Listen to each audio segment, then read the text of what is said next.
नमस्कार मंडळी, आजपासून आपला श्रावण मास सुरू झाला. तरी मी आज आपल्याला एकदम साधी, सोपी आणि पटकन होणारी साबुदाणा खिचडी बनवून दाखव. सर्वप्रथम गॅसवर कढई गरम करायला ठेवायची. कढईमध्ये 3 ते 4 चमचे तेल टाकायचे. तेल गरम झाल्यानंतर कढईमध्ये सोलून घेतलेल्या कच्च्या बटाट्याचे काप घालायचे आणि त्याला लाल होईपर्यंत परतायचं. बटाटे लवकर लालसर व मऊसूत होण्यासाठी त्यात थोडे मीठ घालायचे.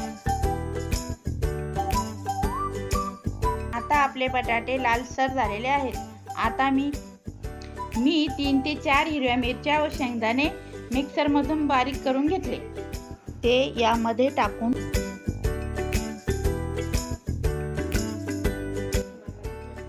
या मिश्रणाला चांगले परतून घेऊ.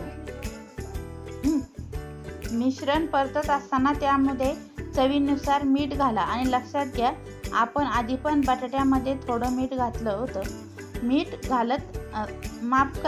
घालत असलेली क्लिप आमच्याकडून स्किप झाली.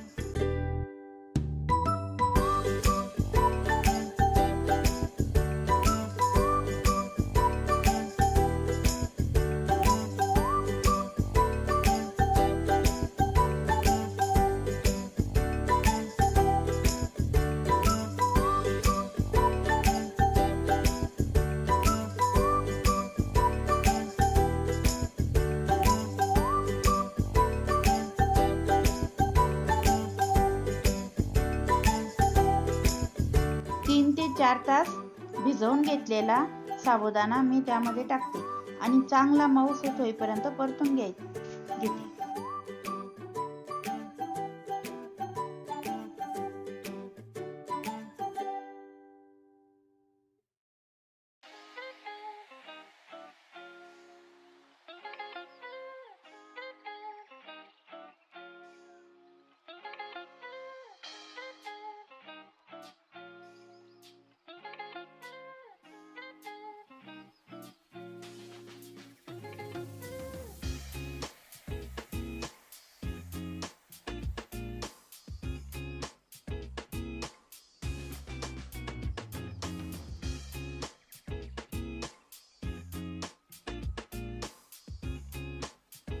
ही बघा, आपली साधी व पटकन होणारी साबुदाणा खिचडी तयार झाली.